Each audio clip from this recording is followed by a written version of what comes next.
también me parecía súper importante volver quizás a traer más al cuerpo esa sensación de que eso fue algo histórico. Pero de vuelta, quiero volver sobre la pregunta, ¿no? ¿Qué es lo que pasa después? O más bien, ¿qué se necesita hacer para que el día después de mañana sea distinto de hoy? ¿Mm? ¿Cambió realmente Chile? ¿Estamos seguros de que cambió Chile?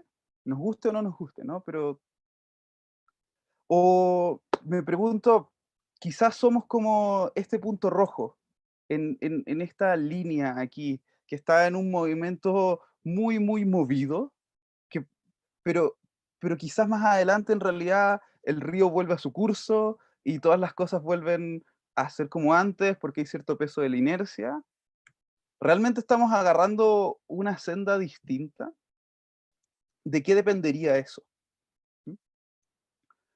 ¿Qué es lo que esperamos que pase en este periodo digamos, estamos como en una gran continuación, ¿no es cierto? Desde el año pasado se viene un momento constituyente. ¿Qué es lo que esperamos que pase con todo esto?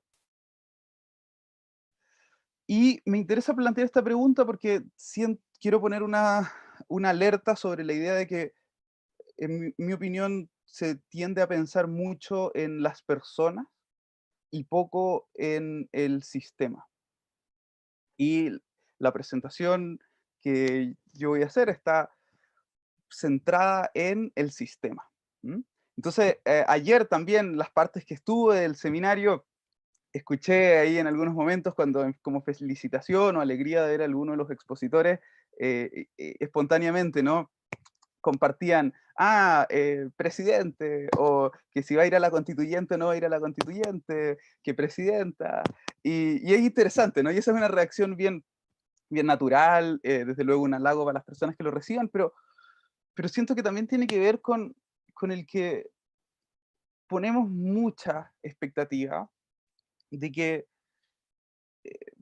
de que los cambios van a ocurrir porque se va a dar algo, que va a llegar una o un conjunto de personas que por alguna razón van a ser distintas y van a mantenerse distintas por siempre y que entonces las cosas van a funcionar bien, ¿no?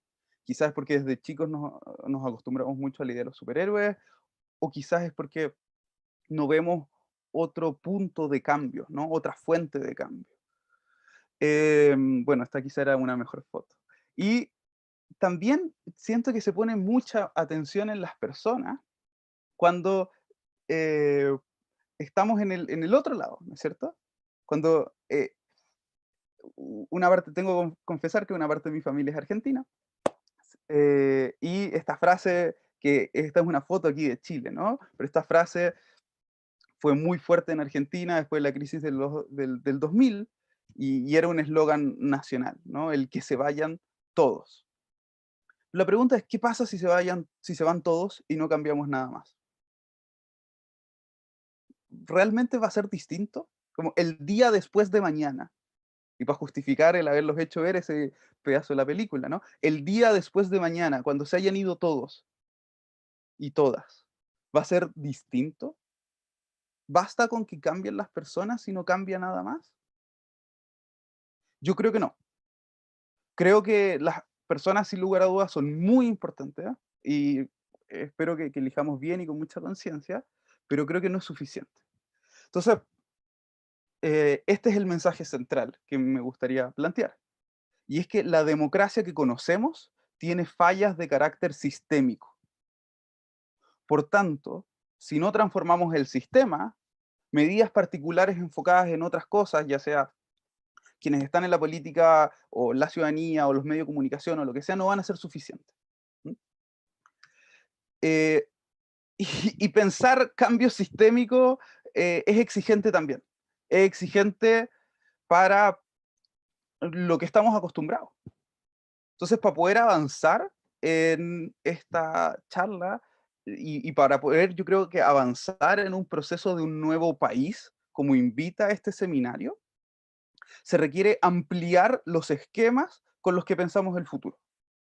ampliar los esquemas con los que pensamos las posibilidades de marcos institucionales para organizar nuestra vida en conjunto.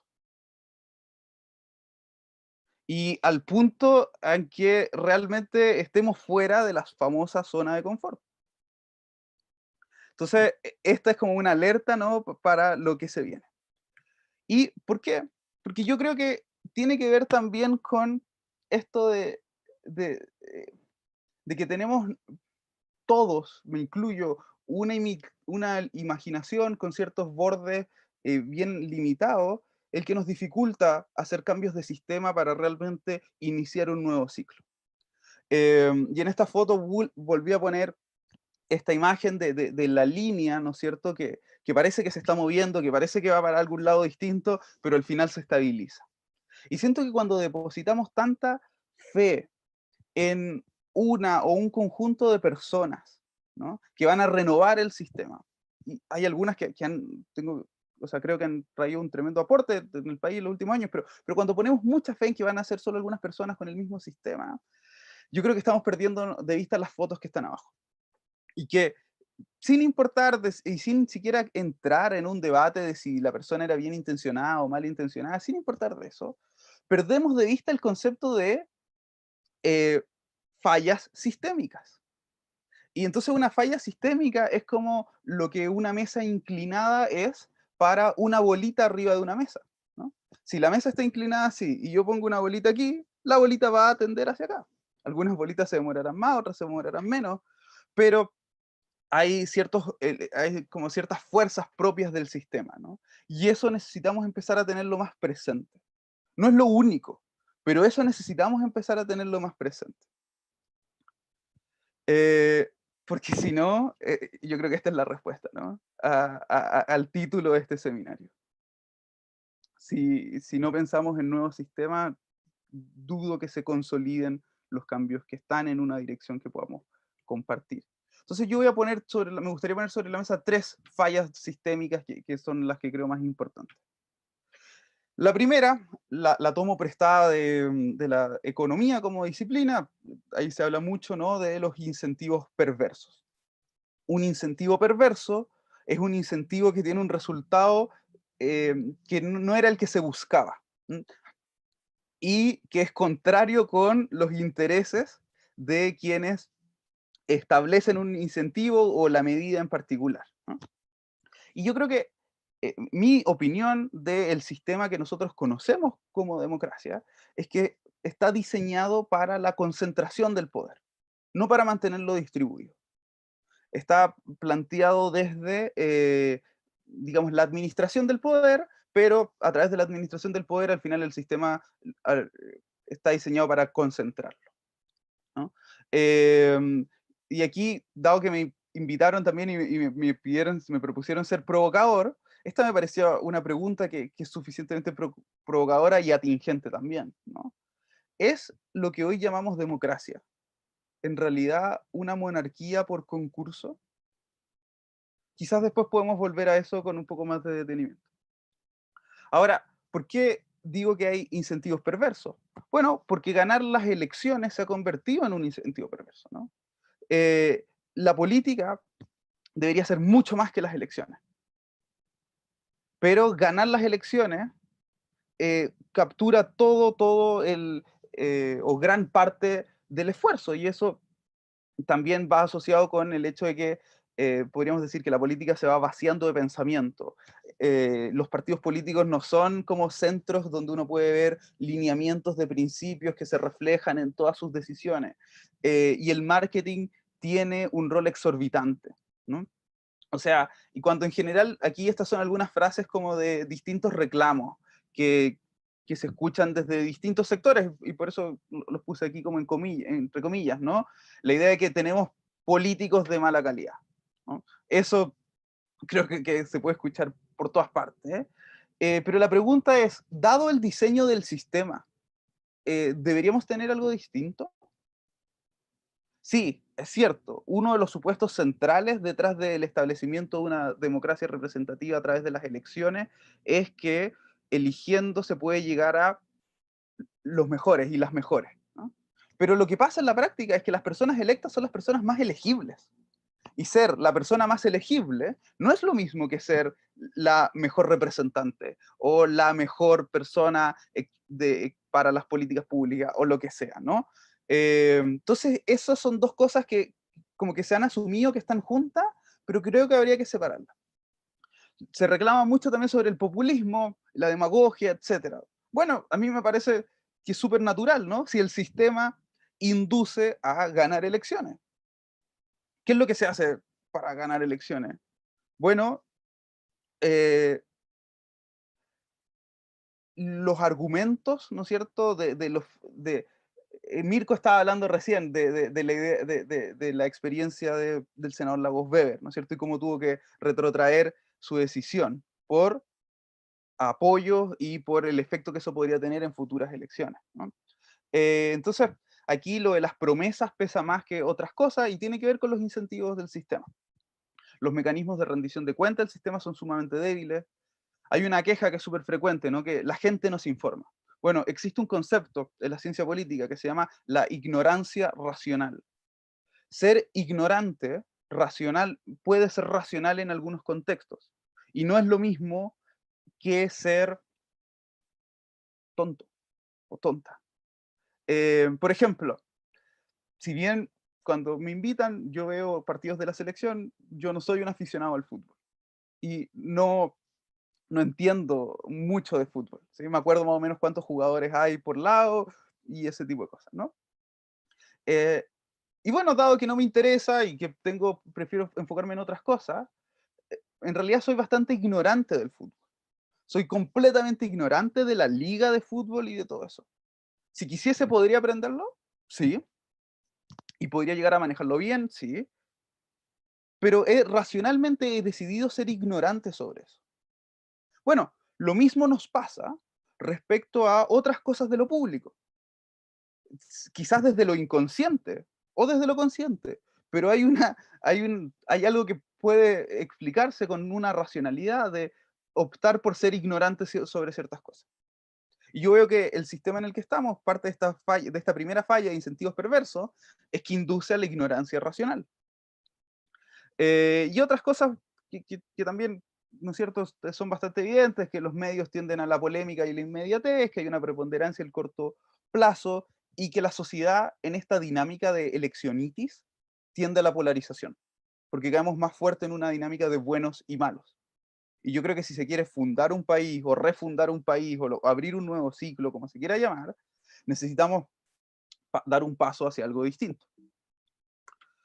Y esto yo creo que queda extraordinariamente reflejado por esta frase de Roger Stone. Me imagino más de alguno habrá visto el documental que está en Netflix, ¿no? Donde dice, "Politics is show business for ugly people", ¿no? Esto es farándula, es show para gente fea. Le faltó decir para gente fea y aburrida. Pero es un poco desde donde también nos muestra, desde donde se está aproximando el trabajo de las campañas políticas. No digo que todas sean así, pero eh, creo que Roger Stone y el trabajo que hicieron para Trump lo refleja fuertemente, ¿no? Y entonces aquí tenemos como un contrasentido completo, ¿no? El diseño del sistema que tenemos nos lleva a esto. Em, no estoy, y otra cosa que va de la mano con esto, que tiene que ver con los adelantos tecnológicos, que traen oportunidades, pero también traen tremendos desafíos, es la sofisticación que puede tener hoy en día el marketing, dado los espacios digitales en los que habitamos y nos comunicamos, ¿no? Esta es una foto de Alexander Nix, el que era CEO de Cambridge Analytica, empresa que trabajó con Trump, trabajó en el Brexit y un montón de otras campañas, y aquí está mostrando esto de la mensajería segmentada de acuerdo a criterios psicográficos, donde básicamente cada publicidad política que las personas recibían era directamente un misil a sus miedos para activar, ¿no? De acuerdo a lo que la persona pensaba. Y desde la perspectiva de los marqueteros se dirá, bueno, lo que aquí estamos haciendo es comunicar con mayor precisión para las que personas puedan decidir mejor, con más información. Pero a mí me parece que esto ya cruza cierto nivel donde no estamos hablando de información, estamos hablando de manipulación y por lejos, ¿no? Entonces, esos son uno de los desafíos.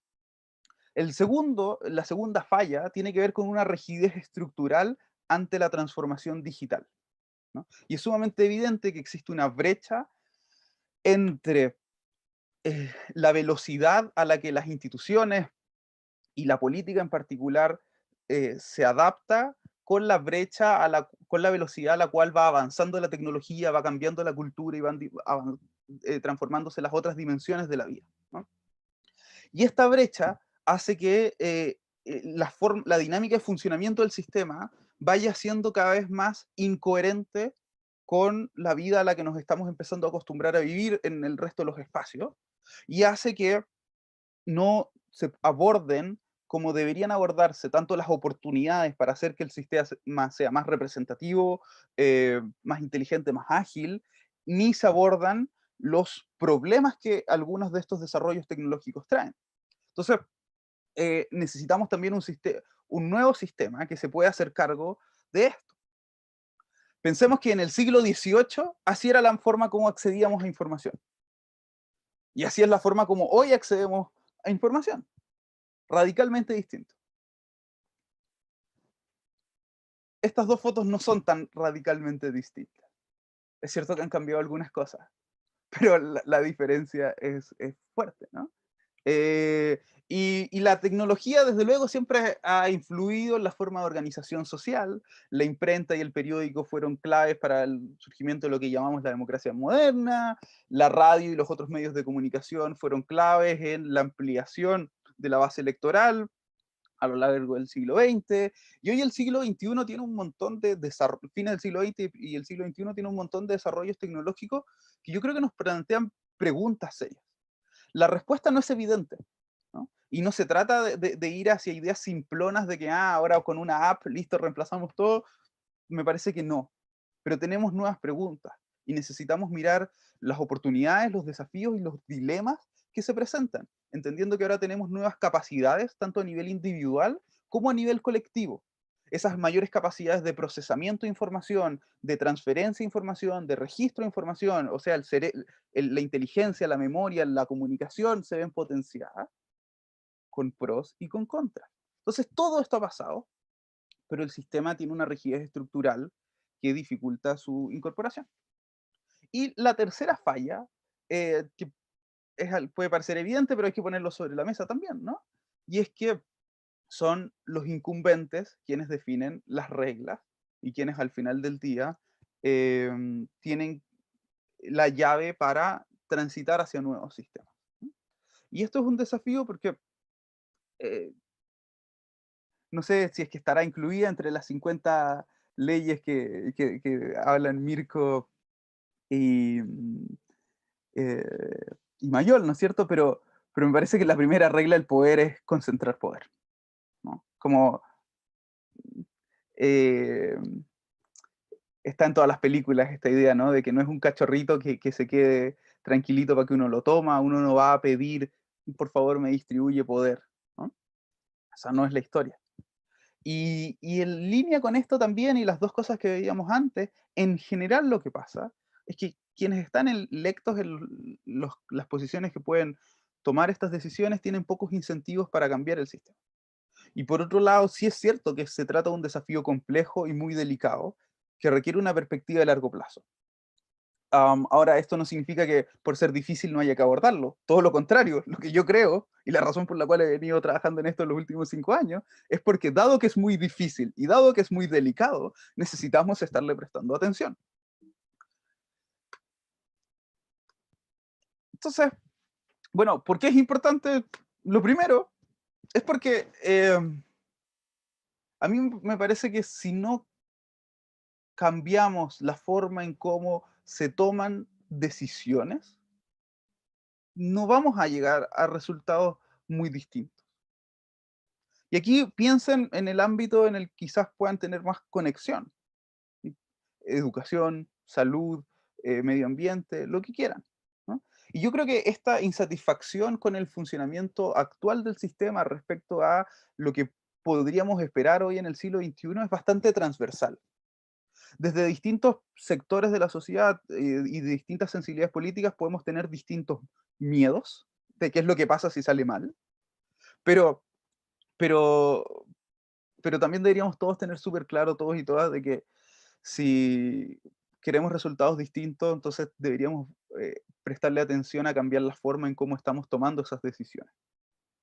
Y lo segundo tiene que ver con el, lo que, esto es quizás un paréntesis, ¿no? Pero tiene que ver con lo que se percibe, en mi opinión, un poco hoy como estado de ánimo país, ¿no? Em, y, y creo que esto también hay que tener cuidado y hay que prestarle atención. Em, es súper claro que las emociones que no se expresan se somatizan y nos dañan, ¿no? Por otro lado, las emociones que se expresan se refuerzan. Y por eso es tan bueno cuando uno está feliz expresar esa felicidad. Pero ¿qué pasa entonces con la rabia? ¿Qué hacemos cuando tenemos rabia? Cuando tenemos miedo, cuando tenemos eh, no sé, frustración.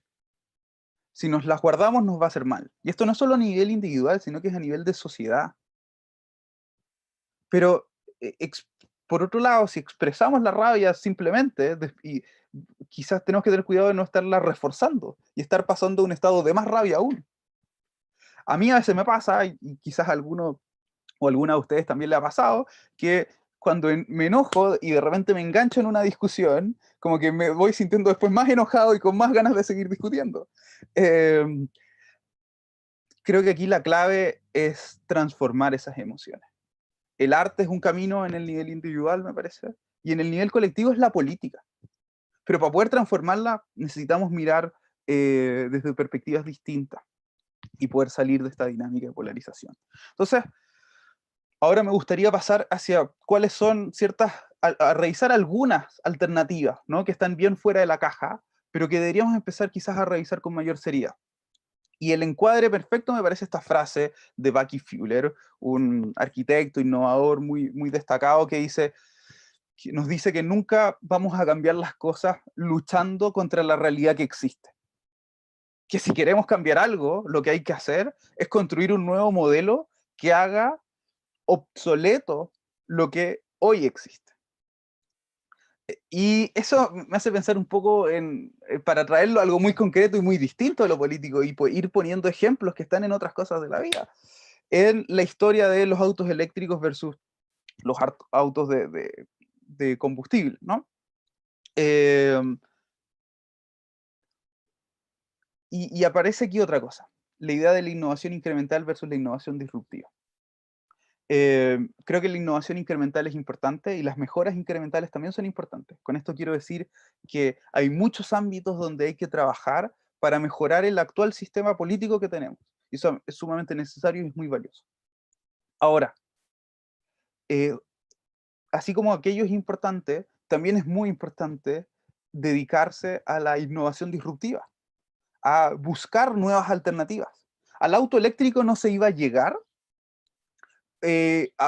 dedicando más horas de trabajo para hacer más eficiente el consumo de combustibles de los vehículos que ya conocíamos. Para llegar al auto eléctrico había que decir, ok, ¿cómo diseñamos algo nuevo? Distinto. Eran dos rutas paralelas. Qué bueno que avanzamos en la eficiencia del consumo de combustible, pero qué bueno que también se avanzó en lo otro. Y el paralelo entonces es la política también. ¿Estamos haciendo eso?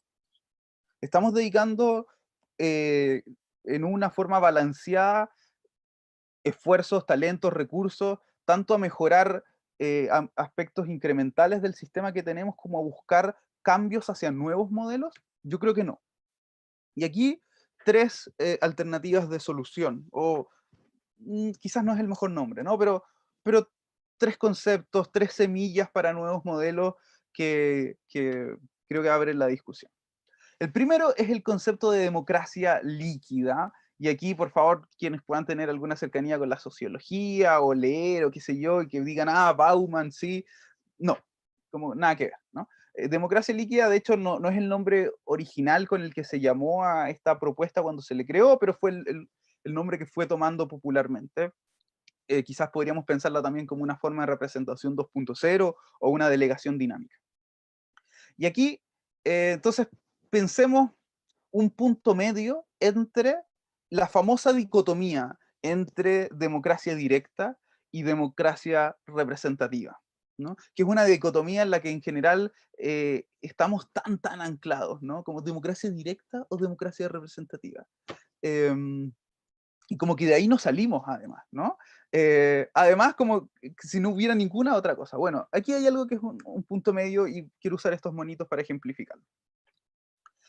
Pensemos que somos una sociedad de 7 personas, ¿no? Entonces, si estuviéramos en una democracia directa, bueno, es fácil. Cada persona tiene un voto, ¿no es cierto? Por otro lado, la democracia representativa, que la conocemos porque es la que vivimos, no me alcanza para ponerla aquí, representarla con estos monitos en algo que sea eh, significativo, porque estas son las proporciones aproximadas de la realidad nuestra actual, ¿no? Hay en Chile, de acuerdo al CERVEL, según lo informado en enero, alrededor de 14,7 millones de personas habilitadas para votar. Y si pensamos, por ejemplo, en el Parlamento como espacio de representación, existen 198 representantes. Eso significa que hay uno o una representante cada más de 74.000 personas. ¿Sí? ¿Y por qué hago ese paralelo?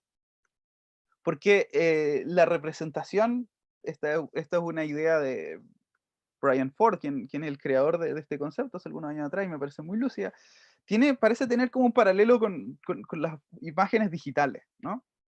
Entonces, cuando estamos más cerca, si entre nosotros 400 tenemos que elegir a una persona para que nos represente, probablemente vamos a tener algo mejor que si entre los 14.000, o no, quizás ese ejemplo no es tan bueno.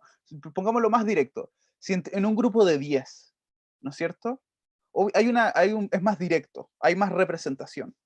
La representación es digamos, de mejor calidad. Ahora, cuando se va agrandando y alejando eso, es como que se fueran perdiendo píxeles y se va empeorando la calidad de la imagen. De la misma manera podemos pensar que se va empeorando la sensación de representatividad, ¿no? Y la vivencia de representatividad.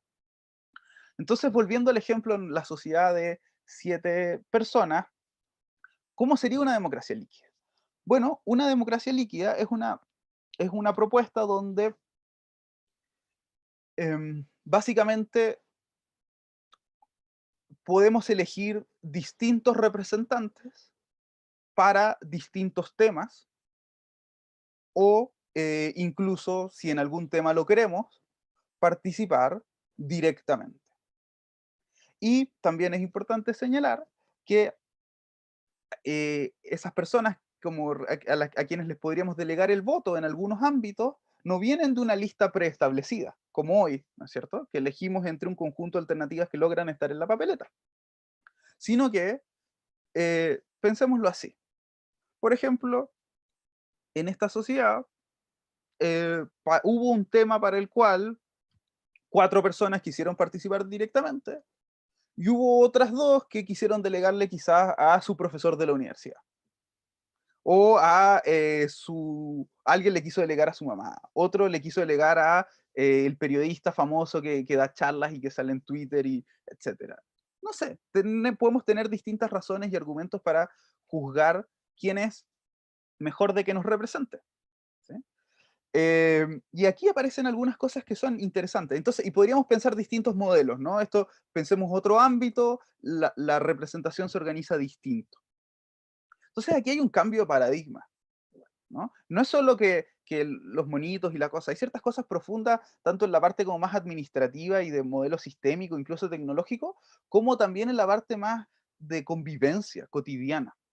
Porque estamos pasando de un modelo centralizado, ¿no? Donde delegamos los votos a una institución, hacia modelos descentralizados o distribuidos de organización. Y eso cambia el día a día. A mí me gustaría preguntar, o sea, imagínense cómo sería el día a día cuando se suben a la micro, cuando van a comprar pan o lo que sea, si es que son conscientes de que todas las personas que están a su alrededor tienen, no de forma nominal, sino de forma real, el mismo poder político que ustedes, ¿no? como que eso no bueno, sí, todos tenemos igual de poco, quizás, todos los que no estamos, ¿no? Em, pero, pero aquí hay un cambio, ¿no? De la lógica de ceder el poder, donde estamos obligados a delegarlo, a uno de ejercerlo. Y ese ejercer puede ser ejercerlo directamente o ejercer más libre la representación. Por otro lado, está la idea de pasar de un mundo unidimensional a uno de preferencias múltiples y diversas. Es imposible creer que dos personas pueden estar de acuerdo en todo. Y bueno, desde luego, no es algo que el sistema busque. Pero lamentablemente, dado lo que eran las tecnologías hace 250 años atrás o más, ¿no es cierto? Esa era la mejor forma que teníamos para organizarnos. Pero las posibilidades han cambiado. Y claramente yo puedo quizás estar de acuerdo en algunos ámbitos con eh, el parlamentario por quien haya votado, pero no voy a estar en otros. Entonces, y eso nos va a pasar a todos, nos pasa en todos los ámbitos de la vida, ¿no? Entonces, si lo pensamos un poco desde la estadística, aquí podríamos decir que se, que se libera un grado de libertad en el sistema, ¿no? Entonces, aumenta la complejidad y por tanto se puede llegar a un mejor resultado. Además, pasamos de una lógica que es completamente obsoleta en todos los otros espacios de la vida, de un ciclo de comunicación cada 4 años, ¿no es cierto?, donde lo único que mandamos es una rayita de información, a un ciclo de comunicación permanente. Y hay otras cosas, ¿no? El sistema hoy está más basado en la pasividad versus un sistema más basado en la participación activa, em, pero tengo miedo cómo está corriendo el reloj. Ahora, esto no está libre de desafíos, ¿no? Por ejemplo, a mí una de las cosas que me interesa harto es el peso, el gran peso del marketing sobre el sistema actual, ¿no?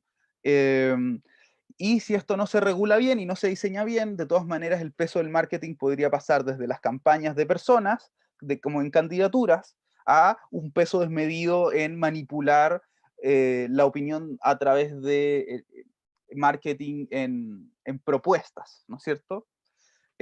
Aquí está la idea de suavizar la curva, que es un concepto que se ha hecho muy famoso.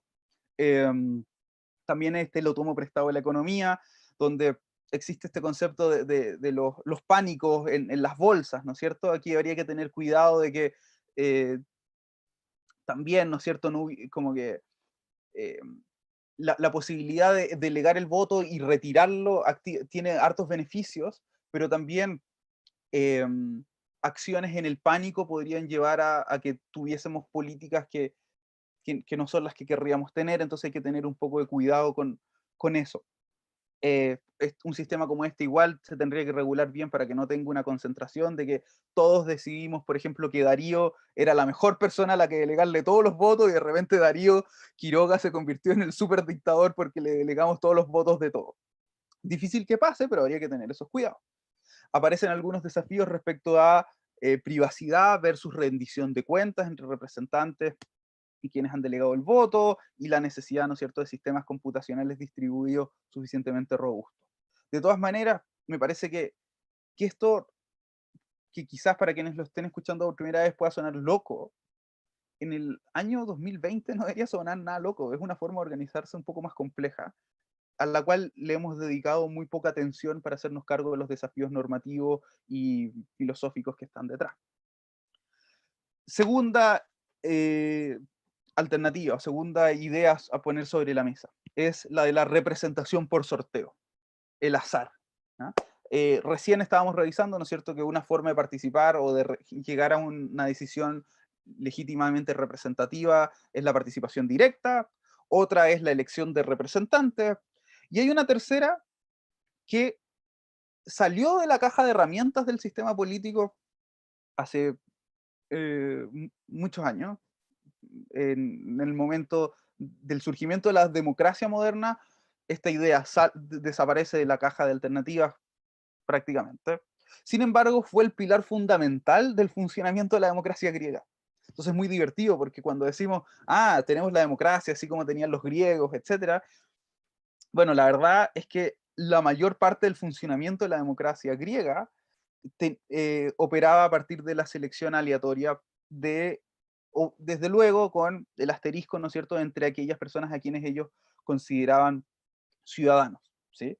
Pero eh, eso no cambia el argumento central. Tenían el Consejo de los 500, la Corte, 100 magistrados, alrededor de 600 oficiales de distintos cargos que eran seleccionados al azar.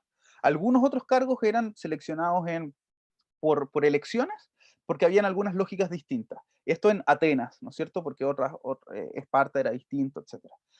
Durante el Renacimiento esto también fue utilizado muy activamente porque se dieron cuenta, si bien no estábamos hablando de contextos democráticos, sino familias digamos, aristocráticas, familias de alto poder que tenían en ese, digamos, familias de alto poder de distintos territorios, fueron aprendiendo que mediante el uso del azar para la selección de personas que iban a usar puestos de responsabilidad pública, disminuían los niveles de conflicto entre ellos, entre las familias. ¿Mm? Entonces se fue utilizando bastante. Hay un rastro de esto en el hecho de que en Estados Unidos los jurados todavía se conformen aleatoriamente, y hay algunos casos que se han utilizado, ¿no? En Canadá hubo asambleas ciudadanas para ciertos procesos de reforma en Columbia Británica y en Ontario. En Holanda se hizo un foro ciudadano para esto que fue importante, la Convención Constituyente de Irlanda, que ha sonado más, y también hay múltiples experiencias de utilización de estas metodologías como ejercicios participativos que complementan el trabajo de los parlamentos o los municipios o los gobiernos alrededor del mundo, desde China hasta la Unión Europea, África subsahariana, lo que se quieran imaginar. Y aquí, entonces, em, a ver, creo que quizá esta pregunta abierta un poco antes, ¿no? ¿Cuáles son los supuestos que están detrás de que elijamos a nuestros representantes mediante elecciones en vez de hacerlo al azar? Una, quizás la más fuerte, es, y que los griegos lo tenían mucho, ¿no? Los atenienses, la idea de la arete, la virtud, elegir a las mejores personas para estar ahí. Antes yo planteaba algunos desafíos donde eso no siempre se cumple, ¿no es cierto? El peso del marketing y otras cosas.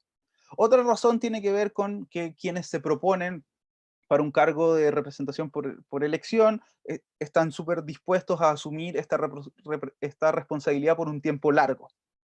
Ahora, también quizás podríamos organizarnos de formas donde no son tan largos los tiempos y allá hay mayor rotación. A mí me gustaría poner algunos atributos de la representación por sorteo, que no creo que sirva para todo, pero me parece que sí es muy útil para varias cosas. Entre ellas, yo creo que hubiese sido la mejor forma para una convención constituyente verdaderamente ciudadana. Lo primero es que elimina el peso del marketing en todo esto, y el azar no discrimina, ¿no? Sé que deben estar pensando, como deben estar surgiendo en varios en varios de los presentes distintos miedos, porque perdimos la costumbre a lo de la aleatoriedad. Esos miedos pueden tener que ver con pero ¿qué pasa si salen puras personas de izquierda o puras personas de derecha? ¿O qué pasa si salen puras personas tontas o puras personas lo que sea? ¿No es cierto? Eh, bueno, en realidad no va a ser así, porque si uno lo diseña de acuerdo, con ciertos principios estadísticos que ya están súper probados, etcétera, eh, las probabilidades de que, o sea, si eligiéramos 670 personas, podemos tener un 99% de confianza de que vamos a tener un grupo que sea representativo de las características observables y no observables del país. Eh, y, y yo creo que esto sirve para hacer muy carne la idea de la política como algo distribuido entre toda la ciudadanía, ¿no? Y realmente como la idea de la soberanía de forma eh, que reside en las personas. Que se elijan de todas maneras personas de representación por sorteo y la preocupación que hay por el nivel de educación, que es lo típico, no significa que aquí no hay un rol para los expertos y las expertas. En, en la democracia con representantes electos, los asesores técnicos son muy importantes.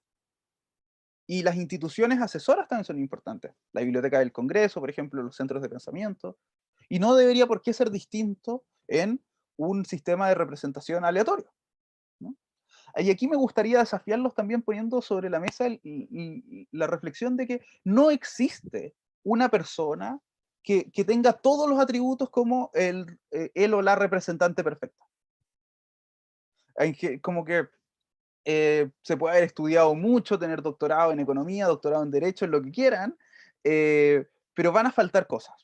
Y aunque se tuvieran todos los estudios del mundo, quizás faltan experiencias de vida, ¿cierto? Entonces, a mí me parece que aquí se nos pone sobre la mesa una pregunta a la que necesitamos dedicarle más atención y que también nos habla de que hemos perdido un poco la intuición de qué se trataba originalmente la democracia. Y es cómo conversan y cómo se combinan lo que es el espacio de legitimidad con la expertise técnica, ¿no? Em, Así, piensa en voy a hacer un paralelo burdo, los directorios de una empresa. Supongamos que yo llego a ser socio de una empresa y ¿puedo o no puedo estar en el directorio? Mi condición de ser socio no tiene que ver con si soy muy preparado o no soy preparado, ¿no es cierto? De la misma forma, nuestra condición de ser ciudadanas y ciudadanos de este país, o del país que sea, ¿no es cierto?, del mundo, eh, deberíamos considerarlo como parte de la condición humana, ¿no? Entonces ahí aparecen ciertas tensiones que son bien interesantes entre eh, la parte de soberanía y la parte de expertise, preparación, etcétera. Por último, me gustaría cerrar esto, y ya sé que me pasé, Darío, voy a avanzar rápido en la última parte, diciendo que sistemas como estos también se transforman en un incentivo para la inversión en educación pública. Porque si nos preocupa tanto, ¿no es cierto?, que puedan salir personas de que no están suficientemente preparadas, entonces pongámonos de acuerdo todos para minimizar el riesgo de que las personas en promedio podamos estar poco preparadas, ¿no? Y me faltaba decir, esto para los griegos fue tan importante, para los atenienses, tan importante que incluso inventaron una máquina, se llamaba el cleroterión. Esta máquina servía para que no hubiera dudas de que los procesos de sorteo fueron completamente independientes. Y déjenme decirles algo, con el pasar de los años y el avance de las tecnologías, que hay nuevos desafíos, también existe por lo que podríamos llamar una versión moderna del cleroterio. Aquí esta es una imagen tomada prestada de un centro de la Universidad de Chile. Esta es una iniciativa conjunta entre el Departamento de Computación y el Centro de Modelamiento Matemático de la Universidad de Chile, donde tienen esta iniciativa que se llama Random U Chile. Ahí tienen un faro de aleatoriedad. Un faro de aleatoriedad es la versión moderna del cleroterión, para hacerlo muy corto, ¿no? La versión moderna y computacional de esto, donde desde distintas fuentes que son completamente imprevisibles generan una semilla de aleatoriedad y luego con desarrollos criptográficos hacen que esto pueda ser verificable a posteriori. Entonces se tiene aleatoriedad pública. ¿Qué quiero decir? Que si es que ese es uno de los miedos que estaba rondando,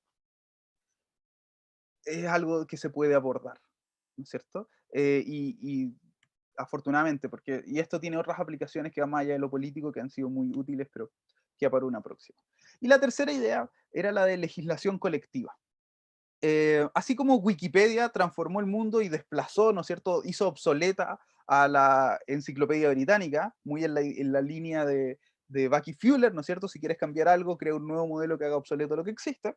Está la pregunta, ¿cómo desde la acción colectiva podríamos abordar la construcción de proyectos de ley?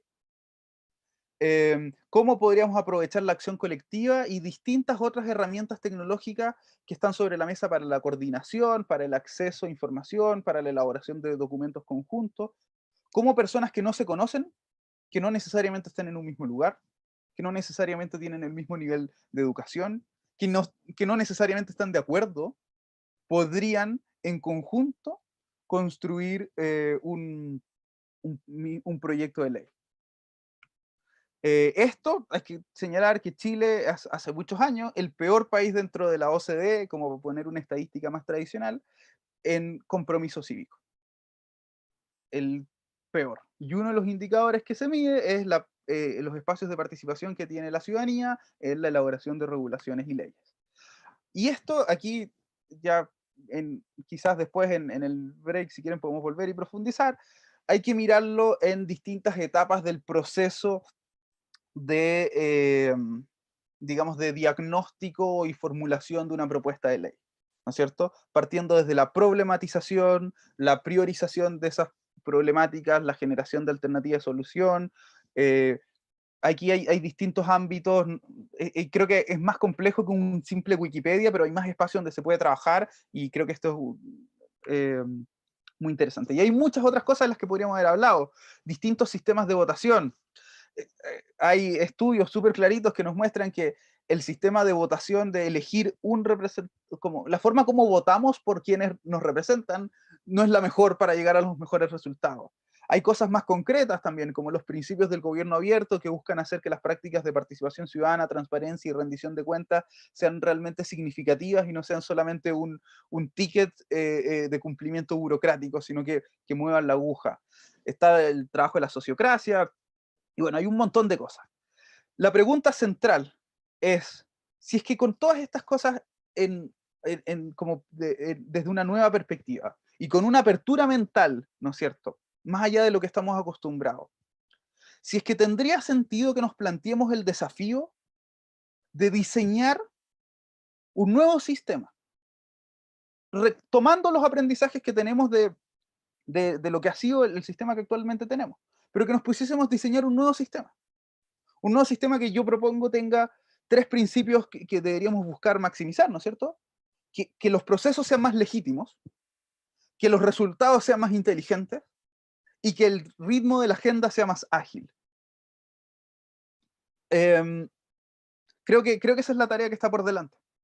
Y ese debería ser el norte. Y para avanzar hacia allá, la clave es enamorarse del problema y no de la solución. No se trata de si es la democracia líquida o es el sorteo, no. Aquí el problema es cómo mejoramos la legitimidad, la inteligencia y la agilidad del sistema. Eso es. Y estemos dispuestos a cuestionar los modelos, a dejarlos de lado, volver a ponerlos sobre la mesa, etcétera. Ya veo aquí que apareció Darío, entonces me voy a saltar algunas láminas. Les quería contar un poquito de lo que yo he hecho en los últimos años, que es haber armado la Fundación Tribu, ¿no? La Fundación Tribu, aquí en toda esta charla yo estoy hablando a nivel personal, es súper importante, ¿no? La Fundación Tribu, una fundación apartidaria e independiente que se enfoca en innovaciones para transformar el futuro de la democracia en 3 ámbitos, ¿no es cierto? Uno bien aterrizado, que se enfoca en mejorar la gestión y la gobernanza de lo público con los municipios. Otro que se enfoca en traer a la práctica nuevos conceptos y nuevas herramientas, como lo que hablábamos, la aleatoriedad, estas cosas, pero traerlas a la práctica para colaborar con las actuales instituciones y mejorarlas. Y otra línea que busca generar y difundir conocimiento de vanguardia sobre nuevos modelos para la democracia. Así que eso, otro día les puedo contar de los libros que hemos sacado y cosas, las iniciativas que se vienen. Los próximos meses van a ser súper movidos porque vamos a lanzar un montón de cuestiones. Y el por qué, para cerrar, es la convivencia. No olvidemos eso. La pregunta primera tiene que ser cómo queremos convivir. Y dado el cómo queremos convivir, entonces diseñemos el sistema institucional para la democracia que queramos tener y que nos ayude a avanzar hacia allá. Y en eso una palabra que quizás nos suena mucho, yo creo que hay que tener coraje para ponerla, pero necesitamos ponerla más, en la afectividad. Creo que la política necesita afectividad. Creo que este trabajo y estas discusiones necesitan afectividad. Yo los escuché en el break antes. Creo que esas conversaciones también necesitan afectividad. Y a todos nos cuesta, yo me pongo ahí también. Sí, aquí es un desafío, pero hay que querer abordarlo. Entonces la invitación es a distribuir el poder y contribuir juntos al bien común y cambiar esa imagen de antes, ¿no? Del que se vayan todos al que entremos todos. Eso. Maestro, Gracias. qué grande. Ya, vamos, espérate, voy a dejar tu presentación y voy a abrir para que se caiga la ovación. La estoy viendo. Espérate, calmado. ¿Dónde? Aquí los muteo a todos. Yo, perdón, no vi ni un comentario porque no quería desconcentrarme. Ya, mejor porque mira, después te voy a hacer una reflexión y se la voy a compartir al resto. Por ahora, desmuteados. Gracias por los conceptos. Muy buen aporte.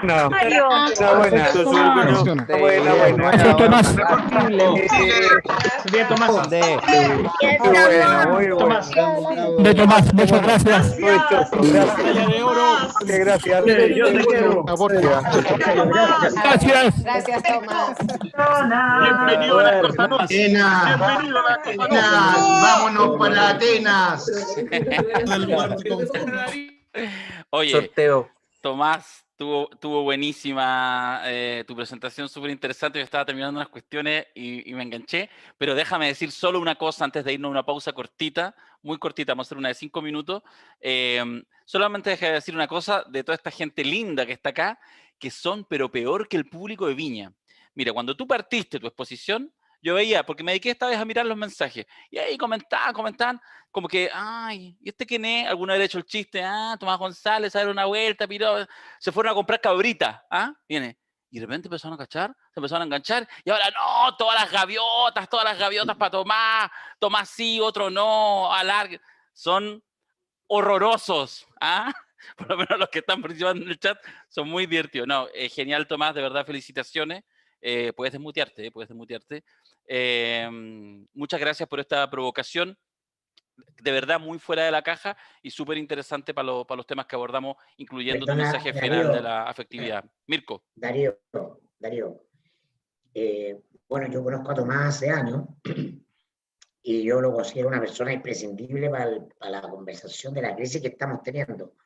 Quiero hacer un punto para reafirmar algo que dije al comienzo de mi charla, que los medios están en una conversación dentro de la caja, con los mismos de siempre. Personajes como Tomás hoy día deberían estar en el centro de esa conversación haciendo este tipo de propuestas y no están. Entonces, no están en el sistema de conversación oficial. Por eso que para nosotros hacemos cosas trayendo gente que está fuera del sistema de conversación oficial y lo mezclamos con gente que está dentro. Pero así como Tomás, hay muchos que ya están dándole forma a la guagua que está dentro del vientre de la viuda. Ustedes van a ir área por área y están. Lo que pasa es que no los vemos porque solo miramos una realidad que es la del sistema de medios, que es una conversación dentro de la caja y muy, pero muy convencional. Eso. Perfecto. Muchas gracias, Mirko. Bueno, muchas gracias, Tomás, de verdad. Lo bueno es que vamos a tener la oportunidad de estar contigo nuevamente el domingo. Yo creo que hay algunas preguntas súper interesantes que de hecho estuve mirando en el chat respecto, en el fondo, a las condiciones necesarias para que un sistema de este tipo pueda funcionar, digamos. Hay una duda razonable, digamos, que no se corrompa el sistema para que esto funcione. Está muy interesante. En virtud del tiempo, porque además tiene que ver con los tiempos de nuestros invitados, unas palabras finales, Tomás, para agradecer a la barra pop. Muchas gracias. Perdón de haberme pasado en el tiempo igual. Nada, perfecto. Quiero cerrar diciendo que esos sistemas, y ninguno deberíamos verlos tampoco como opuestos entre sí. De hecho, yo creo que las posibilidades más interesantes salen en rescatar ciertos atributos en distintas fases, combinarlos. Pero de vuelta, quiero cerrar con lo que ponía al principio. Las personas son importantes, sí, pero empecemos a poner también sobre la mesa la conversa sobre el diseño del sistema. Porque si no, todo con lo que partimos, ¿no es cierto? Esta presentación, que era octubre de 2019, quizás nos pasa como en ese dibujito y volvemos a la línea nomás. ¿Sí?